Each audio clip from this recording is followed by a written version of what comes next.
अनन्य चिंतन, अनन्य चेता सततम। पकड़ो इस बात को। अंदर से तुम्हारा चिंतन क्या चल रहा है? बाहर से आपकी सब सेवाएं हैं, पवित्र हैं, मंगल है, ठीक है। बात अंदर की, बाहर से शरीर पवित्र होने की बड़ी सुंदर सेवाएं हैं। अंदर चिंतन अगर राधा वल्लभ सिंह हरिवंश, राधा वल्लभ सिंह हरिवंश नहीं चल रहा है तो अभी अधूरा है कार्यक्रम। एक टांग केवल कैसे चला जाता है जानते हो? देखते हो कितने कष्ट पर चलते हैं। दो टांगों से कितनी आराम से चला जाता है। दो पंखों से पक्षी आकाश की यात्रा करता है।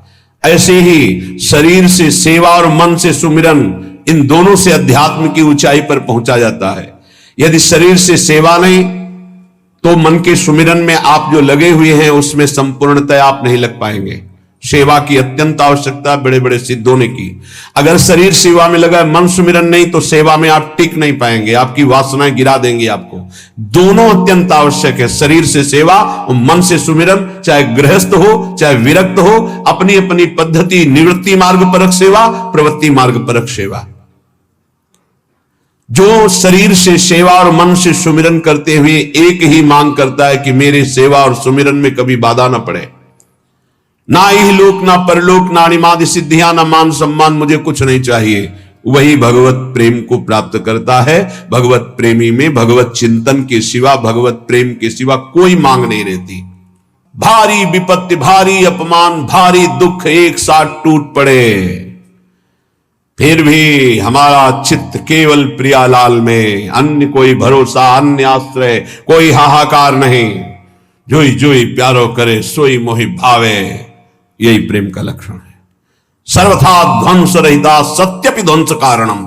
यद्यपि सत्य है भारी विपत्ति, दुख और नाना प्रकार का उसके ऊपर प्रहार किया जा रहा है, पर वो उस समय भी सर्वथा ध्वंस रहता, एक भी वृत्ति प्रभु से नहीं हट रही। प्रभु में भगवदाकार, इसी का नाम प्रेम है। बाबा नाम की बड़ी महिमा होती तो क्या नाम से प्रेम, ज्ञान सब कुछ ठीक हो जाएगा? ऐसा अनुभव हो जाएगा और कुछ करने की जरूरत नहीं है।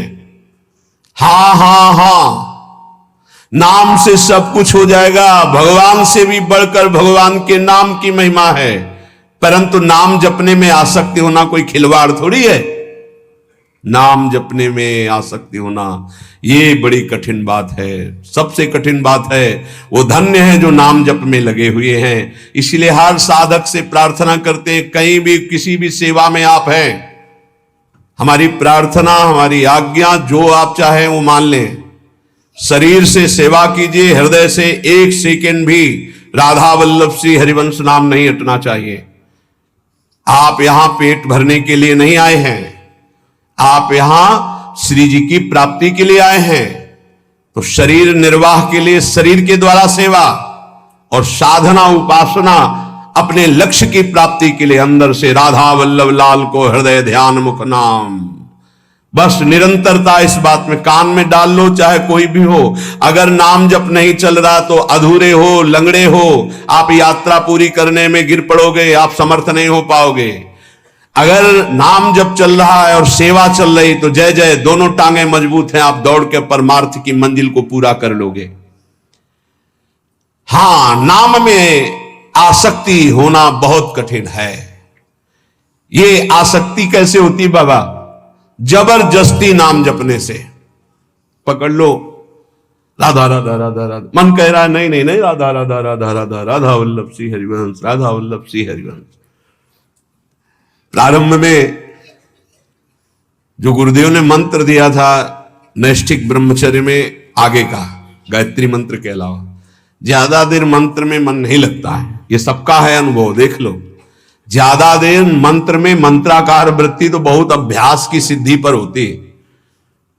तो गुरुदेव भगवान पधार गए थे 2 वर्ष बाद ही, जो ही हमको दीक्षा मिली। 2 वर्ष बाद वयोवृद्ध बड़े भजनानंदी महापुरुष अंतर ध्यान, तो हमने कभी माना ही नहीं कि हमारे गुरुदेव पधार गए। समाधि जहां बनाई गई थी आज भी वहीं बनी हुई है, तो पीछे बिल्व का विशाल वृक्ष था, बस समाधि के पीछे बैठ जाते। अब मन को हमें नाम में मंत्र में लगाना है, तो शाम्ब सदा शिव, शाम्ब सदा शिव, शाम्ब सदा शिव, शाम्ब सदा शिव, 6 घंटे 8 घंटे ऐसे ही पूरा दिमाग गरम, पूरा साय मच जाता, सांब सदाशिव, सांब सदाशिव। हमको माला की गणना से मतलब नहीं रहा आज तक आपको, वो केवल गायत्री मंत्र में रहा जो गुरुदेव ने आज्ञा की थी कि इतने अनुष्ठान करना है। बकाया हमारा लक्ष्य गुरुदेव की कृपा से ही बना था, हर समय हमें प्रभु से जुड़े रहना है, कभी मंत्र में, कभी नाम में, कभी। अब जो शैव उपासना थी, 50 बार इस स्तोत्र का मानसिक होता था। नमामि समीसान निर्वाण रूपम विभुम व्यापकम ब्रह्म वेदस। नमामि समीसान निर्वाण रूपम विभुम व्यापकम ब्रह्म वेद स्वरूपम निजम निर्गुणम निर्विकार। बस शब्दों का चिंतन, एक एक शब्द का चिंतन। तब ऐसे लगता, वायु चलती तो लगता मेरे महादेव मेरा आलिंगन कर रहे, शिव शिव शिव शिव, हर हर हर हर। ऐसे हृदय की तरंगे भगवदाकार वृत्ति में परिणित होने के लिए जिद्दी स्वभाव, हट करके उसमें लगना। बाबा कह रहे हैं नाम में आसक्ति कैसे होती? हठ पूर्वक नाम जप करने से। माला में मन नहीं है तो धर दो माला, शुरू कर दो, राधा राधा राधा राधा राधा राधा राधा राधा राधा राधा भंग। जैसे वो भृंगी नाम का कीड़ा दूसरे कीड़े को भ्रंग ऐसे करके भृंगी बना देता है, हम अपने मन को कृष्णाकार करते हैं, भगवदाकार करते हैं। 1 घंटे 2 घंटे 4 घंटे लगे जब हम कीर्तन में देखते, उत्साह पूर्वक कीर्तन, एक अद्भुत आनंद की उत्पत्ति होती। खुद आप देखिएगा जब आपके गले की नसें फूलने लगे, हाँ वैसे लड़ाई हो तो मोहल्ला जानेगा, कीर्तन हो तो बारावा जाना मुश्किल हो जाए। ऐसा नहीं होना चाहिए। उच्च स्वर स्तंभद सर्वदैव, ऊंचे स्वर से भगवान नाम कीर्तन करे। आपसे सत्य कहते हैं, क्यों ये बोल रहे हैं? क्योंकि विश्वास की कमी है, इसलिए महापुरुष कसम पूर्वक सत्य पूर्वक ऐसा बोलते हैं। यदि आपको संसार की आसक्ति नष्ट करनी है, दुखों से पार जाना है, तो आप नाम जप में लग जाओ और नाम जप में जबरदस्ती लगकर आसक्ति पैदा कर लो नाम की। बिना नाम की आसक्ति के काम नहीं चलेगा। सच्ची आसक्ति नाम में हो जाए, बस अपने आप आनंद मगन रहेंगे। नाम चल रहा है ना, आनंद मगन रहेंगे। बड़ी बड़ी दिव्यताएं नाम जप में हुई। महर्षि तुकाराम जी महाराज एकांत मंदिर में बैठे हुए, विठ्ठल विठ्ठल विठ्ठलाम, केशव विठ्ठल विठ्ठल विठ्ठलाम, माधव विठ्ठल विठ्ठल। वीर शिवाजी दर्शन करने आए। कोई सैनिक नहीं, क्योंकि मर्यादा ऐसी होती है, अपने पदाधिकार का अभिमान प्रदर्शन विज्ञजन नहीं करते हैं।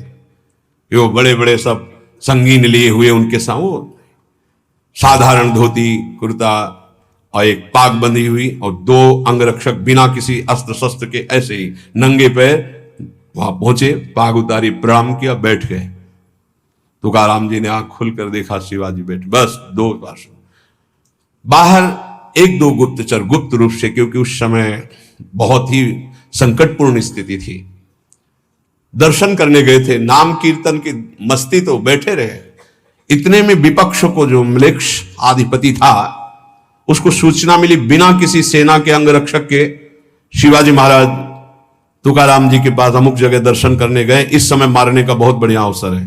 बहुत ही उद्भट वीर और महाभागवत, बड़े बड़े भक्तों की चरण धूलि मस्तक पर रखने वाले, और वीरता की तो पूछो मत।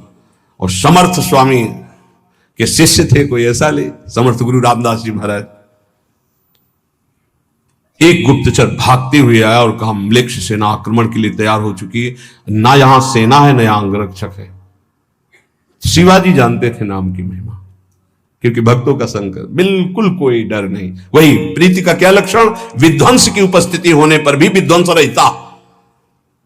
तुकाराम जी की तरफ देखा, तुकाराम जी ने ऐसे समझ गए, विठ्ठल विठ्ठल, तार नहीं टूटा नाम। इतनी देर में घोड़ों की टाप गूंजने लगी, आसपास पूरा मंदिर म्लेच्छों की सेना ने कवर कर लिया और सेनाधिपति अंदर प्रवेश हुए, नंगी तलवार हाथ में लिए। केवल विठ्ठल विठ्ठल तुकाराम जी कर रहे हैं, बस कोई नहीं। पूरा मंदिर खाली, सामने चौड़े पे बैठे हैं वीर शिवाजी और 2 अंगरक्षक, कोई नहीं दिखाई। वहीं से आवाज लगाई कि हुजूर यहां तो कोई नहीं है, गलत सूचना मिली, छान मारो पूरा मंदिर। पूरा छाना गया, कोई नहीं।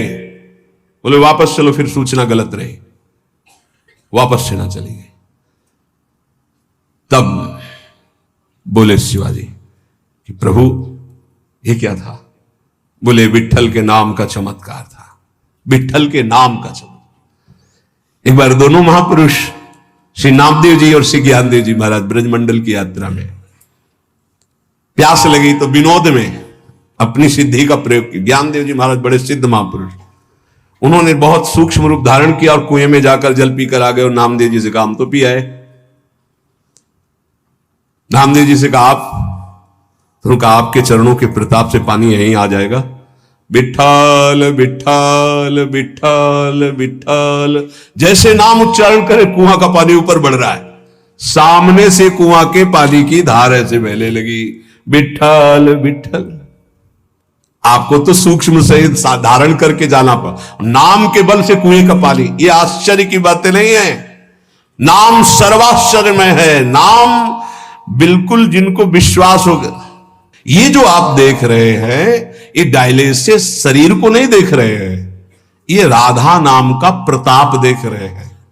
आपसे सच्ची कहता हूं, ये हमारी तपस्या नहीं, हमारी साधना नहीं है, ये हमारा शरीर नहीं है, ये हमारा कोई महत्व नहीं है, ये मेरी लाडली के राधा नाम का प्रताप है। जब तक सुनवाना चाहती है तो बैठे बैठे दहाड़ रहे हैं, और जिस दिन सुनवाना ना चाहेंगी तो जैसे पुराना मकान ढह जाता है ऐसे ढह जाएगा।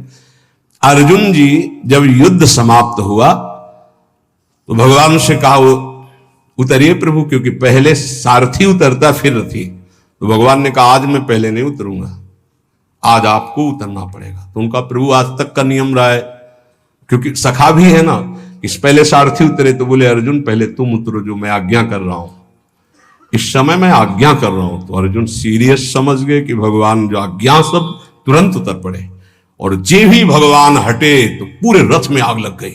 बोले प्रभु ये क्या, बड़े बड़े दिव्यास्त्र नहीं जला सके, वो आज युद्ध की समाप्ति। बोले हां, मेरे संकल्प के द्वारा हर दिव्यास्त्र अपना प्रभाव दिखाकर नष्ट हो जाए, लेकिन आपके रथ को मेरे संकल्प रूपी कवच ने बचा रखा था। आज युद्ध पूरा हुआ और आज मेरा संकल्प हटा तो भस्म तो कब हो चुका था। तो जिस शरीर को आप देख रहे हो ये नष्ट कब हो चुका था। इसमें केवल राधा नाम प्रताप है, वो कोई चमत्कार इससे केवल नहीं माना जाता कि ऐसा नहीं, अतुलित बल है, असीम आश्चर्यमय है राधा नाम। आपको जो राधा नाम सुनने को मिल रहा है, जपने को मिल रहा है, श्री कृष्ण की अपार कृपा से हो रहा है। आप समझिएगा, कुछ भी नहीं दुर्लभ, कर तुम अकर तुम अन्यथा कर तुम, सर्व समर्थ, प्रभु को अधीन कर लेने वाला प्रभु का नाम है।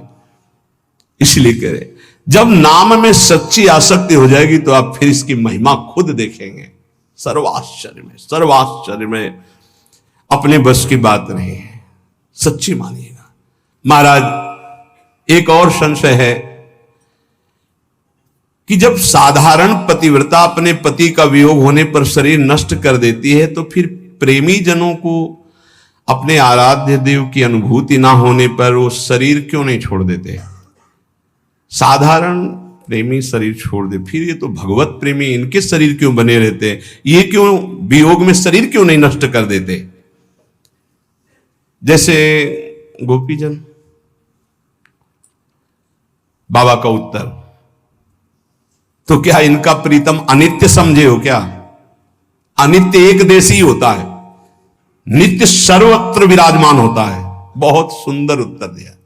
क्या इनके प्रीतम को अनित्य समझे हो क्या। प्रेमियों के प्रीतम अनित्य थोड़ी है, अनित्य मतलब नाशवान। नाशवान एक देशी होता है। सच्चिदानंद बपू हर कण में विराजमान रहता है, अपने में विराजमान, बाहर विराजमान, भीतर बाहर सब। बहिरंतश्च भूतानाम अचरम चरमेव च दूरस्थम चांतिके च तत्। वो दूर भी है, वो नजदीक भी है, वो बाहर भी है, वो भीतर भी है, चर अचर में सर्वत्र। बहिरंतश्च भूतानाम अचरम चरमेव च सूक्ष्मा तद विज्ञेयम दूरस्थम चांतिके च तत्। वो सूक्ष्म है, वो बड़ा महान, अणुअणियान महतो महियान, दूर से दूर, नजदीक से नजदीक, बाहर से बाहर, भीतर से भीतर, जहां तुम अनुभव करना चाहो तुम्हारा प्रीतम तुम्हारे साथ है। उनके वियोग में शरीर त्यागते हैं वो जो प्रेम में कमजोर होते हैं। गोपिका समर्थ प्रेमी है, वो अपने इष्ट के इशारे को समझती है, इसीलिए वो शरीर रखकर उनके प्रेम में विकल रहती है। फिर आप समझो, एक श्री कृष्ण मथुरा में बैठे थे, एक हर गोपी के पास श्री कृष्ण थे। उद्धव जी ने अनुभव किया,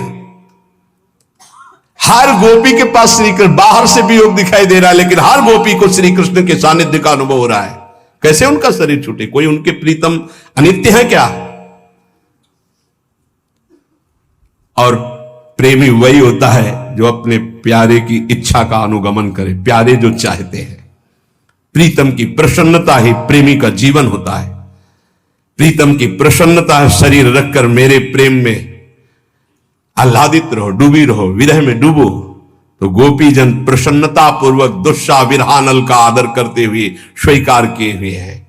ऐसे महान प्रेमी जन प्रभु की इच्छा का अनुगमन करते हैं। बहुत शूरवीरता चाहिए इस मार्ग में, कायरों का ये मार्ग नहीं। जरा सा विपत्ति आई भाग पड़े, जरा सा विपत्ति आई अश्रद्धा हो गई भगवान पे, ये भगत नहीं, ये धद्दे हैं, स्वार्थी है, वाणिज्य है, ये प्रेम नहीं है। ये हमें जरा सा विपत्ति अपमान हुआ भगवान से अश्रद्धा हो गई, क्यों अपमान दिलाया? नहीं, अपने प्रीतम माना देह को, देह संबंधियों को, भोगों को, और भगवान को माना साधन। आप हमारा काम बना दीजिए। आप जरा सा विक्षेप पड़ा अपनी मनोकामना में, कोई भगवान नहीं, नास्तिकता आ गई। ये भक्ति है, ये प्रेम है, ये मोहब्बत है अपने प्रीतम प्रभु से। लौकिक मोहब्बत में प्राणों की बलि दे देते हैं। दो शरीरधारी परस्पर प्यार करते हैं, वास्तविक आसक्ति हो जाए तो उनके बिछुड़ना संभव नहीं। वो शरीर त्यागना संभव हो सकता है, लेकिन बिछुड़ना नहीं।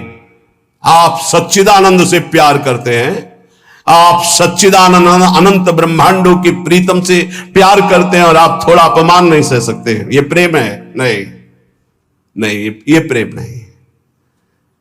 देशभक्तों ने वंदे मातरम कहकर फांसी का फंदा चूमा, और जैसे ब्याह का जयमाला डाला जाता है ऐसे पहन के झूम गए, वंदे मातरम जय हिंद बोलकर फांसी के फंदे में लटक गए। तेरे को लटकाना क्या, मैं खुद लटक रहा हूं। अपनी मातृभूमि के लिए प्राणों का बलिदान हंसते हंसते दे दिया। जब देखा शत्रु बंदी बना देंगे तो चंद्रशेखर आजाद जी ने अपने को शूट कर दिया, आखिरी गोली अपने लिए रखी। इन दुष्टों के हाथ नहीं, जब तक जीवित रहूंगा इनका नाश करूंगा। देशभक्ति, ये काम क्रोध लोभ मोह मद मत्सर अनुकूलता प्रतिकूलता निंदा स्तुति मान अपमान, ये हमको गिरा दे, हम भगवान के दास हैं, समझ में नहीं आया। सर्वथा ध्वंस रहिता सत्यपि ध्वंस कारणे, सर्वथा उसके ऊपर सारी विपत्ति नाना प्रकार की सुख सामग्री एक साथ टूट पड़े तो भी ध्वंस रहता। राधा राधा राधा राधा, शरीर नष्ट कर सकते हो, मुझे नहीं। नैनम छिन्नन्ति शस्त्राणि नैनम दाति पावका न चैनम क्लेदयन्त्यापो न शोष्यति मारुता। तुम वरुणास्त्र वायुवास्त्र अग्नेयास्त्र इनसे भी नहीं छेद सकते हमें। शरीर का तो नाश होना ही है, इसको तो पहले ही छोड़ दिया है, कोई फर्क नहीं पड़ता। ये प्रवचन नहीं, जीवन। ये जो लोग बाहरी श्रृंगार करते हैं, आजकल लोग बड़ा अपना अमंगल कर रहे हैं, अलौकिक भाव को लौकिक में लेकर के। बाबा कह रहे हैं ये माधुर्य का उपहास उड़ाते हैं। क्या उपहास उड़ाते हैं? मुझ दाढ़ी बना के, ऐसे चिकना लगा करके, लाली लगा के, ऐसे चुनरी ओढ़ करके कि हम सखी हैं। मलमूत्र का भांड सखी है, मलमूत्र का भांड गोपी है ये। अरे आत्मस्वरूप से भावना होती गोपी और सहचरी भाव की, ये लिपस्टिक और पाउडर से नहीं होती है। फालतू में अपने मन को विषयाकार बनाने के लिए इन रजोगुणी वस्तुओं का सेवन करके भ्रष्ट होने का निमंत्रण दिया जाता है। बहुत अच्छे से समझो, हर वाणी में प्रायः इसका निषेध किया गया है। सेवा धर्म का पूर्ण वर्णन करने वाली हमारी सेवा, आगे का शब्द भूल रहे हैं, सेवा विचारम नामक ग्रंथ में इसका बहुत निषेध किया गया है। इसका उपहास न किया जाए। ये बाहरी परिवेश सहचरी नहीं हो सकता, ये स्वरूप होता है बाबा के। आजकल बहुत लोग उपहास इस माधुर्य रस का करते हैं, वो बाहरी शरीर श्रृंगार को बहुत दूरी बना के रखना चाहिए, बहुत दूरी।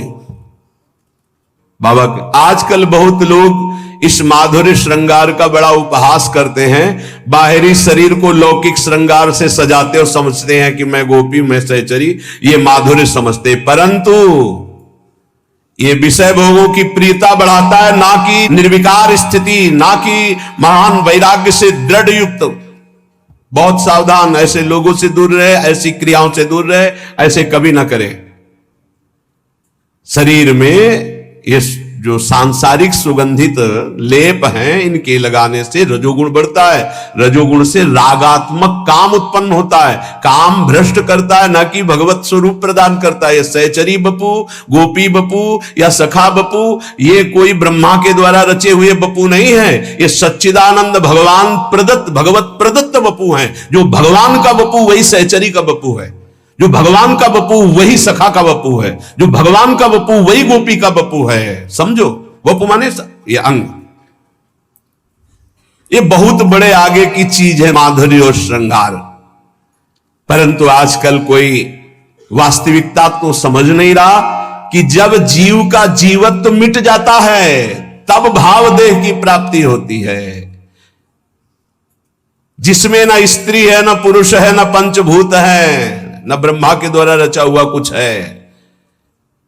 ये जड़ बुद्धि रखने वाले, शरीर को प्रीतम मानने वाले सच्चिदानंद को प्रीतम कैसे मान सकते हैं? इसलिए प्रार्थना है कभी ऐसा संग न करें भूल से। एक सखी कहत गात सेवक जी महाराज ने भी कहा है, जो नाना प्रकार की वासनाओं में ऐसे खेल खेलते, बहुत दूरी, बहुत दूरी। प्रीतम बुद्धि शरीर में बिल्कुल नहीं, दूर भाव। ये उन वैरागियों का है जो तीनों शरीर से वैरागी, स्थूल सूक्ष्म कारण। आप नागरीदास जी का अष्टक पढ़ के देखना, लिखा है ये परमहंसों का रस है, एकांतिक जिनका परमहंस स्वरूप, हंस ही नहीं परमहंस स्वरूप, वो इस रस का एक लंगोटी लगी नागरीदास जी के। 7-7 8-8 दिन लीला चिंतन में डूबे, वो सहचरी बपू। शरीर में एक लंगोटी है, पूरे में रज लगी हुई, वो सहचरी बपू नहीं, ऐसा नहीं। हाँ, चुनरी आदि प्रसादी जो हमारी महारानी जो की मिलती तो सर पे धारण करते हैं, उसको सिरहाने रखते हैं, उसको सिंहासन में विराजमान करते हैं।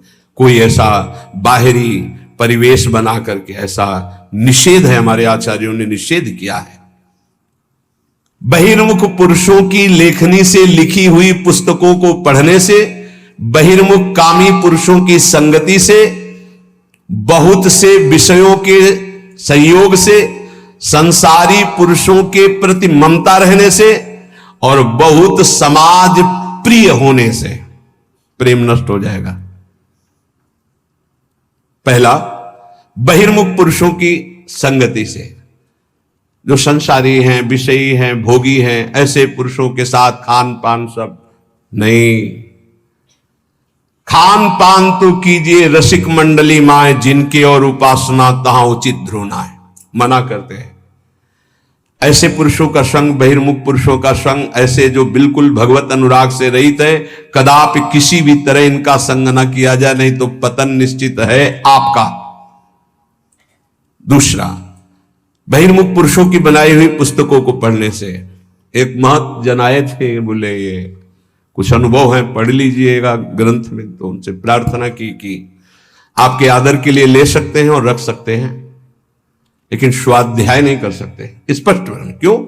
अब हमें जरूरत नहीं स्वाध्याय की, हमारे गुरुदेव ने जो दे दिया है उसी से हमारे को समय नहीं है, तो हम और कुछ जानना नहीं चाहिए। जैसे कि हमको बिहारी जो जाना, हमें पता है हमारा रास्ता ये है। अब हम छठी करा से आगरा का रास्ता, दिल्ली का रास्ता, इधर का रास्ता, उधर का रास्ता, इनके किलोमीटर गिन के समय बर्बाद करने का हमारे पास समय नहीं है। बोले आप किसी को दे देना, हम कहा आपकी बहुत इच्छा है, रख दीजिए। स्पष्ट कि आप पढ़िएगा, हमारी अनुभूतियां, हमें आपकी अनुभूतियां नहीं, हमें अपने गुरुदेव की अनुभूतियों के अनुसार चलना है, अपने गुरुदेव प्रदत्त मंत्र और आराधना में तन्मय होना है। हमारे पास समय नहीं है आपकी लेखनी पढ़ने का। स्पष्ट ये हम इसलिए आपको कह रहे हैं कि आपको ये जीवन में उतारना है, कुछ भी मिला पढ़ने नहीं। बहिर्मुख पुरुषों के द्वारा बनाई हुई पुस्तकों को पढ़ने से प्रेम क्षीण हो जाता है, स्थिति प्रज्ञ महापुरुषों के वचन पढ़ने हैं, वो भी इष्ट मिले और मन मिले, मिले भजन रस रीति, तहा निसंग कोहे मिलिए तासों कीजे प्रीति। तीसरा, बहुत साधन शास्त्रों का अभ्यास करने वालों से व्यवहार नहीं रखना चाहिए, बहुत अंतराय पड़ता है, बहुत अंतराय। अपने इष्ट के विरुद्ध बात होगी तो आपको असहनीय हो जाएगी, हृदय की स्थिति में क्षोभ पहुंचेगा, और अगर उनके अनुकूल चल दिए तो आराधना छूट जाएगी। इसलिए बहुत मिले वो संग नहीं, संग वही जो इष्टाकार वृत्ति करवा दे। कामी पुरुषों का संग, रागी पुरुषों का संग, ममता युक्त पुरुषों का संग का त्याग कर दे, नहीं तो प्रेम में बाधा खड़ी हो जाएगी। और बहुत समाज प्रिय बनने की चेष्टा, या वहां वहां दौड़ भागे सब, इससे प्रेम क्षीण हो जाएगा, जो पूज्य बाबा कह रहे हैं। ये ध्यान रख ले जीवन में कि जिस मार्ग में हम चले उसमें बहुत बड़ी बाधा है। बहिर्मुख पुरुषों की संगति, बहिर्मुख पुरुषों के द्वारा रची हुई बनाई हुई पुस्तकों के पढ़ने से, बहुत से साधनाभ्यासी शास्त्राभ्यासी इनका संग करने से, और कामी पुरुषों के संग से, और समाज प्रिय बनने की लालसा से साधन मार्ग छूट जाएगा, भजन मार्ग छूट जाएगा, प्रेम में कमी आ जाएगी। तो प्रेमी को कब तक भजन करना चाहिए? जब तक पांच भौतिक शरीर छूट न जाए तब तक, चाहे वो स्मृति में तन्मय होकर छूट रहा है, देह भाव विस्मृत, या वास्तविक मृत्यु आ गई है, तब तक। सोने से लेकर मरने तक, अब सो गए, मूर्छित हो गए, मर गए, उसकी बात अलग है, लेकिन इसके अलावा जितनी चेतना है उसमें नाम नहीं छूट सकता, भजन नहीं छूट सकता। कारण कि विषयाशक्ति भजनानंदी में रहती नहीं, उसका भजन स्वाभाविक जैसे मशीन कर रही हो ऐसे हृदय में होता है। गाढ़ अनुराग से ध्येय का कभी विस्मरण होता नहीं, विषयों में अनुराग होता नहीं। कागज के घोड़े पर कौन सवारी करके यात्रा करना चाहेगा? जो बालक होगा, अज्ञानी होगा। ऐसे ही ब्रह्मा के रचे हुए सब कागज के घोड़े हैं, मायाकृत। प्रेमी जन इनका आदर नहीं करते, इसलिए उनका निरंतर भगवदाकार ध्यान सच्चिदानंद में रहता है। पर यह ध्यान रहे कि जब तक शरीर का ध्यान है और जब तक शरीर जिंदा है तब तक भजन न छूटने पावे, नहीं तो माया का प्रवेश हो जाएगा। अंतिम श्वास तक निरंतर भजन तो प्रेमी अपने प्रेमास्पद प्रभु को प्राप्त कर लेता है। नियम ये कि जीते जी चाहे सिद्ध ही हो जाए तो उनका स्वाभाविक भजन होता है, और साधक का तो यही प्राण है भजन। अपने जीवन को भगवत चरणारविंद में अर्पित करके निरंतर नाम जप का ऐसा अभ्यास करो, कोई वस्तु व्यक्ति स्थान तुम्हारे नाम जप को छुटा ना पावे, भारी से भारी संपत्ति या विपत्ति भजन को रोक ना पावे। यही साधना है। आप लोग बड़े भाग्यशाली हैं जो पूर्ण संसार का त्याग करके श्रीधाम वृंदावन का आश्रय लेकर प्रिया प्रीतम की प्राप्ति के लिए। इसलिए दो प्रार्थनाएं, सेवा शरीर से निरंतर जो भी हो रही है वो प्रभु को अर्पित करते हुए, और अंदर से निरंतर भजन करते हुए। हमारा सोना निरंतर, हमारा शयन भी सेवा है, क्योंकि हम 4 घंटे 5 घंटे शयन करते हैं, इंद्रियां फिर स्वस्थ होती है, फिर सेवा में लगते हैं। हमारा शौच स्नान जाना भी सेवा के अंतर्गत ही है, क्योंकि शौच स्नान करके तिलक धारण करके हम फिर सेवा में उपस्थित होते हैं, वो भी एक सेवा का अंग है। हम निरंतर सेवा और सुमिरन में रहे, हमको और कोई सिद्धि नहीं चाहिए। इसी से सब लाभ प्राप्त हो जाएगा, सब अध्यात्म की भूमिकाएं जागृत हो जाएंगी। शेष चर्चा आगे। श्री राधा वल्लभ लाल की।